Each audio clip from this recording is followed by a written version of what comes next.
ವಿಕೃತ ಕಾಮಿಗಳ ಸ್ವರ್ಗ ಪರಪ್ಪನ ಅಗ್ರಹಾರದಲ್ಲಿ ಅಲ್ಲಿ ಏನ್ ಕಚಡ ಕೆಲಸ ಮಾಡ್ತಾ ಇದ್ರಲ್ಲ ಜೈಲಿನ ಅಧಿಕಾರಿಗಳು ಆ ಒಂದು ವಿಡಿಯೋ ವೈರಲ್ ಆಗಿದ್ದಂತ ಪ್ರಕರಣಕ್ಕೆ ಸಂಬಂಧಪಟ್ಟಂತೆ ಮಾನ ಮರ್ಯಾದೆ ಹೋಗಿತ್ತಲ್ಲ ಸರ್ಕಾರದ್ದು ಅಲ್ಲಿನ ಜೈಲಿನ ಅಧಿಕಾರಿಗಳದೆಲ್ಲ ಈಗ ವಿಚಾರಣೆ ಇನ್ನಷ್ಟು ತೀವ್ರ ಮಾಡಲಾಗ್ತಾ ಇದೆ.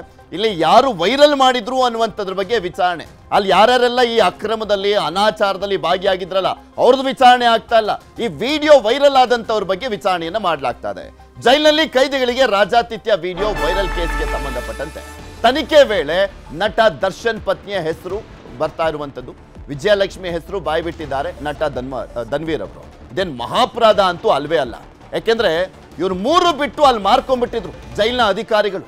ಉಗ್ರರಿಗೆ ರಾಜಾತಿಥ್ಯ ಕೊಡ್ತಾ ಇದ್ರು ಅಂದ್ರೆ ಲೆಕ್ಕ ಹಾಕೊಳ್ಳಿ ಇನ್ಯಾವ ಲೆವೆಲ್ಗೆ ಇಳಿದಿದ್ರು ಅಂತ, ಎಂತ ಅನಾಚಾರವನ್ನ ಮಾಡ್ತಾ ಇದ್ರು ಅಂತ, ಎಂತ ಕಚಡ ಕೆಲಸ ಮಾಡ್ತಾ ಇದ್ರು ಅಂತ. ನನಗೆ ಲಾಯರ್ ಒಬ್ಬರಿಂದ ವಿಡಿಯೋ ಬಂತು. ನಾನು ಆ ವಿಡಿಯೋವನ್ನ ವಿಜಯಲಕ್ಷ್ಮಿ ಅವರಿಗೆ ಕಳಿಸಿದ್ದೆ. ಪೊಲೀಸ್ ವಿಚಾರಣೆ ವೇಳೆ ನಟ ಧನ್ವೀರ್ ಹೇಳಿಕೆಯನ್ನ ಕೊಟ್ಟಿದ್ದಾರಂತೆ. ಧನ್ವೀರ್ ಅವರ ಮೇಲೆ ಅನುಮಾನ ಇತ್ತು, ಸೊ ಹೀಗಾಗಿ ಅವರನ್ನ ವಿಚಾರಣೆಯನ್ನ ಮಾಡಲಾಗಿತ್ತು ಈ ಪ್ರಕರಣಕ್ಕೆ ಸಂಬಂಧಪಟ್ಟಂತೆ. ನಾನು ಜೈಲು ಒಳಗಿನ ವಿಡಿಯೋವನ್ನ ವೈರಲ್ ಮಾಡಿಲ್ಲ, ಅದೇ ವೈರಲ್ ಆಯಿತು ಗೊತ್ತಿಲ್ಲ ಅಂತ ಹೇಳಿದ್ದಾರೆ ಧನ್ವೀರ್. ವೈರಲ್ ಕೇಸ್ನಲ್ಲಿ ವಿಜಯಲಕ್ಷ್ಮಿ ವಿಚಾರಣೆಗೆ ಪೊಲೀಸರು ಸಿದ್ಧತೆ ಅಂತ ವೈರಲ್ ಮಾಡಿ ಒಳ್ಳೆ ಕೆಲಸ ಮಾಡಿದ್ದಾರೆ ಆಕ್ಚುಲಿ. ಯಾಕೆಂದ್ರೆ ಇಲ್ಲಾಂದ್ರೆ ಗೊತ್ತೇ ಆಗ್ತಿರಲಿಲ್ಲ. ಪೊಲೀಸರಿಗೆ ಏನಾದರೂ ಕೊಟ್ಟಿದ್ರೆ ಇದನ್ನ ಅಲ್ಲಿಗಲ್ಲೇ ತೇಪೆ ಹಚ್ಬಿಟ್ಟು ಮುಚ್ಚಾಕ್ಬಿಟ್ಟು ಆರಾಮಾಗಿ ಎದ್ಬಿಡ್ತಾ ಇದ್ರು, ಅಲ್ಲಿ ಏನು ಹಾಗೇ ಇಲ್ಲ ಅಂತ. ವೈರಲ್ ಮಾಡಿ ಒಳ್ಳೆ ಕೆಲಸ ಮಾಡಿದ್ರು. ಈಗ ನೋಡಿ ವೈರಲ್ ಮಾಡಿದಂತ ಕಾರಣಕ್ಕೋಸ್ಕರ ಅವರನ್ನ ವಿಚಾರಣೆ ಮಾಡುವಂತ ಕೆಲಸ ಆಗ್ತಾ ಇದೆ. ಏನು ಆಗೋದಿಲ್ಲ ಈ ಪ್ರಕರಣದಲ್ಲಿ, ಅವ್ರಿಗೇನು ಜೈಲಿಗೆಲ್ಲ ಹಾಕ್ಬಿಡೋದಿಲ್ಲ. ಬಿಕಾಸ್ ಅವ್ರದ್ದೇನು ತಪ್ಪಿಲ್ಲ, ಅವ್ರೇನು ಹೋಗ್ಬಿಟ್ಟು ವಿಡಿಯೋ ಮಾಡ್ಕೊಂಡ್ ಬಂದಿರುವಂತದ್ದಲ್ಲ. ಆದ್ರೆ ಯಾರು ಕಳಿಸಿದ್ದು ಏನು ಎತ್ತ ಅನ್ನುವಂಥದ್ರ ಬಗ್ಗೆ ವಿಚಾರಣೆ ಮಾಡುವಂತ ಸಾಧ್ಯತೆ ಇದೆ. ಇದೆಲ್ಲದ್ರ ಬಗ್ಗೆ ಇನ್ನಷ್ಟು ಮಾಹಿತಿಯನ್ನ ಕೊಡ್ತಾ ಹೋಗ್ತಾರೆ ನಮ್ಮ ಪ್ರತಿನಿಧಿ ಮುನಿರಾಜು. ನಮ್ಮ ಜೊತೆ ನೇರ ಸಂಪರ್ಕದಲ್ಲಿ ಜಾಯಿನ್ ಆಗಿದ್ದಾರೆ. ಮುನಿರಾಜು, ಇಲ್ಲಿ ಈ ಒಂದು ಕಚಡ ಕೆಲಸ ಮಾಡಿದಂತ ಜೈಲಧಿಕಾರಿಗಳು ಸಿಬ್ಬಂದಿ ಯಾರಿದ್ದಾರೆ ಅನ್ನುವಂಥದ್ರ ಬಗ್ಗೆ ತನಿಖೆನೇ ಆಗ್ತಾ ಇಲ್ಲ. ವೈರಲ್ ಮಾಡಿದಂಥವ್ರು ಯಾರು ಅನ್ನುವಂಥದ್ರ ಬಗ್ಗೆ ತನಿಖೆಯನ್ನ ಮಾಡುವಂತ ಕೆಲಸ ಆಗ್ತಾ ಇದೆ. ಇವರ ಉಳುಕನ್ನ ಮುಚ್ಚಿಡುವಂತ ಕೆಲಸವನ್ನ ಮಾಡಲಾಗ್ತದೆ. ಈಗ ವಿಜಯಲಕ್ಷ್ಮಿ ಅವರ ಹೆಸರು ಕೂಡ ತಳ್ಕಾಕೊಂಡಿದೆಯಂತಲ್ಲ, ಯಾವಾಗ ಅವರನ್ನ ವಿಚಾರಣೆ ಮಾಡುವಂತ ಸಾಧ್ಯತೆ? ಧನ್ವೀರ್ ವಿಚಾರಣೆ ಸಂದರ್ಭದಲ್ಲಿ ಏನ್ ಹೇಳಿದ್ದಾರೆ? ಪೃಥ್ವಿ, ಏನು ಜೈಲಿನಲ್ಲಿ ಕೈದಿಗಳೊಂದು ಮೊಬೈಲ್ ಬಳಕೆ ಏನಿತ್ತು ಈ ಒಂದು ಪ್ರಕರಣಕ್ಕೆ ಸಂಬಂಧಪಟ್ಟಂತೆ ಈಗಾಗಲೇ ಧನ್ವೀರನ್ನ ಪೊಲೀಸರು ವಿಚಾರಣೆ ಮಾಡಿದ್ರು. ಅಂದ್ರೆ ವಿಡಿಯೋವನ್ನ ವೈರಲ್ ಮಾಡಿದರೆ ಅನ್ನೋದು ಆರೋಪದ ಮೇಲೆ ಅವರನ್ನ ಕರೆಸಿ ಒಂದು ವಿಚಾರಣೆ ಕೂಡ ಮಾಡಿದ್ರು.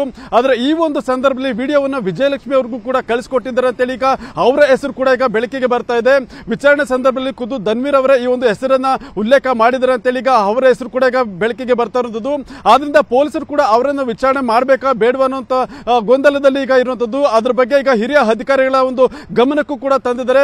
ಆದ್ರೆ ಈಗ ಮೊದಲಿಗೆ ಏನು ಧನ್ವೀರ್ ಬಳಕೆ ಮಾಡ್ತಿದ್ದಂತ ಮೊಬೈಲ್ ಫೋನ್ ಏನಿದೆ ಆ ಒಂದು ಮೊಬೈಲ್ ಫೋನ್ ಅನ್ನ ರಿಟ್ರೀವ್ ಮಾಡಬೇಕಾಗುತ್ತೆ. ಅದರಲ್ಲಿ ಅವರು ಯಾರ್ಯಾರಿಗೆ ಕಳಿಸ್ಕೊಟ್ಟಿದ್ದಾರೆ ಅನ್ನೋದ್ರ ಬಗ್ಗೆ ಒಂದು ಮಾಹಿತಿ ಸಿಗುತ್ತೆ. ಆ ಒಂದು ವರದಿಯ ಆಧಾರದ ಮೇಲೆ ಮುಂದಿನ ತನಿಖೆಯನ್ನು ಕೂಡ ಮಾಡೋದಕ್ಕೆ ಈಗ ಪೊಲೀಸರು ಕೂಡ ಮುಂದಾಗ್ತಾ ಇರೋದು. ಆದ್ರೆ ಈ ಒಂದು ಪ್ರಕರಣದಲ್ಲಿ ಪೊಲೀಸರು ಏನು ಮೊದಲಿಗೆ ಒಂದು ಮೊಬೈಲ್ ಬಳಕೆ ಇರಬಹುದು ಮತ್ತೆ ಮೊಬೈಲ್ ಅನ್ನ ಕೊಟ್ಟಂತ ಒಂದು ಅಧಿಕಾರಿ ಸಿಬ್ಬಂದಿ ಯಾರಿದ್ರೆ ಅವರನ್ನ ಪತ್ತೆ ಮಾಡಿ ಒಂದು ತನಿಖೆಯನ್ನ ಮಾಡಬೇಕಾಗಿತ್ತು. ಆದ್ರೆ ಇಲ್ಲಿ ವಿಡಿಯೋವನ್ನ ಹೊರಗಡೆ ತಂದಂತ ವ್ಯಕ್ತಿಗಳನ್ನ ಪತ್ತೆ ಮಾಡುವಂತದ್ದು ಮತ್ತೆ ಅವರ ಮೇಲೆ ಒಂದು ಕ್ರಮ ಕೈಗೊಳ್ಳುವಂತ ಕೆಲಸವನ್ನು ಈಗ ಪೊಲೀಸರು ತುಂಬಾ ಜೋರಾಗಿ ಮಾಡ್ತಾ ಇರೋದನ್ನ ನಾವು ಕಾಣಬಹುದಾಗಿದೆ. ಏನು ಈಗಾಗಲೇ ಇನ್ನೂ ಕೂಡ ಜೈಲಿನಲ್ಲಿ ಈ ಒಂದು ಮೊಬೈಲ್ ಬಳಕೆ ಮಾಡಿದಂತ ಆರೋಪಿಗಳು ಯಾರಿದ್ರೆ ಅವ್ರ ಮೇಲೆ ಒಂದು ಆಕ್ಷನ್ ಆಗಿಲ್ಲ. ಮತ್ತೆ ಮೊಬೈಲ್ ಅನ್ನ ಕೊಟ್ಟಂತ ಅಧಿಕಾರಿ ಸಿಬ್ಬಂದಿ ಯಾರಿದ್ರೆ ಅವರನ್ನ ಪತ್ತೆ ಮಾಡುವಂತ ಕೆಲಸ ಕೂಡ ಇನ್ನೂ ನಡೀತಲೇ ಇದೆ. ಆದ್ರೆ ಈಗಾಗಲೇ ಧನ್ವೀರ್ ಅವರಿಗೆ 2 ಬಾರಿ ನೋಟಿಸ್ ಅನ್ನ ಕೊಟ್ಟು ಅವರನ್ನ ವಿಚಾರಣೆ ಮಾಡುವಂತ ಕೆಲಸಕ್ಕೆ ಪೊಲೀಸರು ಕೂಡ ಮುಂದಾಗಿರೋದು. ಈ ಒಂದು ವಿಚಾರಣೆ ಸಂದರ್ಭದಲ್ಲಿ ಧನ್ವೀರ್ ಏನಿದ್ರೆ ಅವರು ವಿಜಯಲಕ್ಷ್ಮಿ ಅವ್ರಿಗೂ ಕೂಡ ನಾನು ವಿಡಿಯೋವನ್ನ ಕಳಿಸಿದ್ದೆ ಅನ್ನೋ ಒಂದು ಮಾಹಿತಿಯನ್ನು ಕೂಡ ಶೇರ್ ಮಾಡ್ಕೊಂಡಿದ್ದಾರೆ. ಆದ್ರೆ ಆ ಒಂದು ವಿಡಿಯೋ ಕಳಿಸಿದ ಬಗ್ಗೆ ಇನ್ನು ಮೊಬೈಲ್ ನಲ್ಲಿ ಯಾವುದೇ ರೆಕಾರ್ಡ್ ಆಗಲಿ ಅಥವಾ ವಾಟ್ಸ್ಆಪ್ ನಲ್ಲಿ ಕೂಡ ಪತ್ತೆ ಆಗಿರಲಿಲ್ಲ. ಆದ್ರಿಂದ ಈ ಒಂದು ಪತ್ತೆ ಮಾಡುವಂತ ಸಲುವಾಗಿ ಈಗ ಮೊಬೈಲ್ ಅನ್ನ ಟೆಕ್ನಿಕಲ್ ಸೆಲ್ಗೆ ರವಾನೆ ಮಾಡಿ ಅಲ್ಲಿ ಅದನ್ನ ರಿಟ್ರೀವ್ ಮಾಡುವಂತ ಕೆಲಸವನ್ನು ಕೂಡ ಸದ್ಯ ಮಾಡ್ತಾ ಇದ್ದಾರೆ. ಇನ್ನು ಈ ಒಂದು ವಿಡಿಯೋಗೆ ಸಂಬಂಧಪಟ್ಟಂತೆ ಏನು ಒಬ್ಬ ಆರೋಪಿಯಿಂದ ಇದು ಹೊರಗಡೆ ಬಂದಿದೆ ಅನ್ನೋ ಒಂದು ಮಾಹಿತಿ ಕೂಡ ಸಿಕ್ಕಿದೆ. ಆತನನ್ನ ಪತ್ತೆ ಮಾಡಿ ವಿಚಾರಣೆ ಮಾಡಿದಾಗ ಇದು 2023ರಲ್ಲಿ ತೆಗೆದಂತ ವಿಡಿಯೋ ಆಗಿತ್ತು. ಆ ಒಂದು ಸಂದರ್ಭದಲ್ಲಿ ಮೊಬೈಲ್ ಫೋನ್ ಅನ್ನ ಅಧಿಕಾರಿಗಳೇ ನನ್ನ ಬಳಿಯಿಂದ ಕಿತ್ಕೊಂಡಿದ್ರು. ಆದ್ರೆ ಯಾರು ಕಿತ್ಕೊಂಡಿದ್ರು ಮತ್ತೆ ಅದು ಎಲ್ಲೋಯ್ತು ಅನ್ನೋದ್ರ ಬಗ್ಗೆ ಮಾಹಿತಿ ಇಲ್ಲ ಅಂತೇಳಿ ಒಂದು ಸ್ಟೇಟ್ಮೆಂಟ್ ಅನ್ನು ಕೂಡ ಆ ಒಂದು ಆರೋಪಿ ಈಗ ಕೊಟ್ಟಿರೋದು. ಸದ್ಯ ಈಗಾಗಲೇ ಇದ್ರ ಬಗ್ಗೆ ಒಂದು ಹೆಚ್ಚಿನ ತನಿಖೆಯನ್ನು ಕೂಡ ಪೊಲೀಸರು ಮಾಡ್ತಾ ಇದ್ದಾರೆ. ಮಂಜುಲು ಕಾಸಿಗೋಸ್ಕರ ಅಲ್ಲಿನ ಸಿಬ್ಬಂದಿ ತಮ್ಮನ್ನ ತಾವು ಮಾರ್ಕೊಂಡಿದ್ದು ಜಗಜ್ಜಾಹೀರಾಗಿದೆ. ಎಲ್ರಿಗೂ ಗೊತ್ತಿರುವಂತ ವಿಚಾರ. ಪರಪ್ಪನ ಅಗ್ರಹಾರ ಸೆಂಟ್ರಲ್ ಜೈಲಲ್ಲ, ಅದೊಂದು ರೆಸಾರ್ಟು ಅನ್ನುವಂಥದ್ರ ಬಗ್ಗೆನೂ ಕೂಡ ಸಾಕಷ್ಟು ಆಕ್ರೋಶ ವ್ಯಕ್ತವಾಗ್ತಾ ಇರುವಂಥದ್ದು. ಇದೇ ಸಂದರ್ಭದಲ್ಲಿ ನೋಡೋದಾದ್ರೆ ಓಕೆ ಅಪ್ಪ ಧನ್ವೀರೇ ವೈರಲ್ ಮಾಡಿದ್ದಾರೆ, ವಿಜಯಲಕ್ಷ್ಮಿ ಅವರೇ ವೈರಲ್ ಮಾಡಿದ್ದಾರೆ ಅಂತ ಇಟ್ಕೊಂಡ್ರು ಕೂಡ ಅವ್ರ ಮೇಲೆ ಯಾವ ರೀತಿಯಾದಂತ ಕ್ರಮ ಕೈಗೊಳ್ಳಲಾಗುತ್ತಾ, ಇದರಲ್ಲಿ ಏನಾದರೂ ಶಿಕ್ಷೆ ಅನ್ನುವಂಥದ್ದಾಗುತ್ತಾ? ಬಿಕಾಸ್ ಅವ್ರದ್ದೇನು ತಪ್ಪಿಲ್ಲ, ಮಾಡಿರುವಂತ ತಪ್ಪೆಲ್ಲ ಅಲ್ಲಿರುವಂತ ಅಧಿಕಾರಿಗಳು. ಖಂಡಿತ ಪೃಥ್ವಿ, ಯಾಕಂದ್ರೆ ಈ ಒಂದು ಪ್ರಕರಣದಲ್ಲಿ ಇವರನ್ನ ಕೇವಲ ಸ್ಟೇಟ್ಮೆಂಟ್ ಅನ್ನ ಮಾಡಬಹುದಷ್ಟೇ. ಆದ್ರೆ ಇವರು ಅಲ್ಲಿ ವಿಡಿಯೋವನ್ನ ಇವ್ರು ರೆಕಾರ್ಡ್ ಮಾಡಿಲ್ಲ, ಮತ್ತೆ ಅಲ್ಲಿ ಜೈಲ್ಗೆ ಮೊಬೈಲ್ ಅನ್ನು ಕೂಡ ಇವ್ರು ಕಳಿಸ್ಕೊಟ್ಟಿರೋದಿಲ್ಲ. ಆದ್ರೆ ಈ ಒಂದು ವಿಡಿಯೋವನ್ನ ಬೇರೆಯವರಿಗೆ ಕಳಿಸ್ಕೊಟ್ಟರು ಅನ್ನೋ ಆರೋಪದ ಮೇಲೆ ಇವರನ್ನ ವಿಚಾರಣೆ ಮಾಡುವಂತ ಕೆಲಸವನ್ನ ಈಗ ಪೊಲೀಸರು ಮಾಡ್ತಾ ಇದ್ದಾರೆ.